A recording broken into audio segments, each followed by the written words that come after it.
Sa gitna ng mga tanong at pag-aalinlangan, nag-iisa akong nagsusuri sa mga pangyayaring nagbago sa ating pagmamahalan. Paano nga ba naglaho ang masayang sandali na minsan nating pinagsaluhan?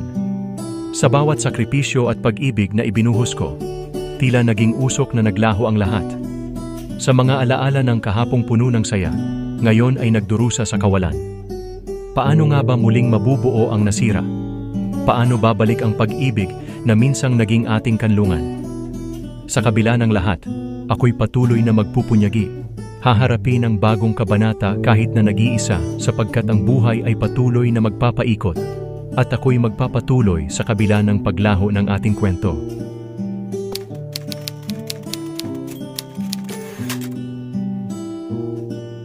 Saan nga ba ako nagkulang? Tanong ng isip kung naibigay ko na ang lahat ng aking pag-ibig. Bakit? Saan ba nagkamali at hindi naging sapat ang dami ng sakripisyo ko at naging paghihirap? Hindi ko alam kung kailan noong eksaktong naglaho ang masayang sandali na magkasama pa tayo. Ngayon paano? Di na ba maibabalik at mabubuo ang pagmamahalan noon ng ikaw at ako? Paano kaya nagbago ang ihip ng hangin at naglaho ang iyong pagtingin sa akin? Di na ba talaga kayang sagipin at ayusin at muling tanggapin ang dating sa atin?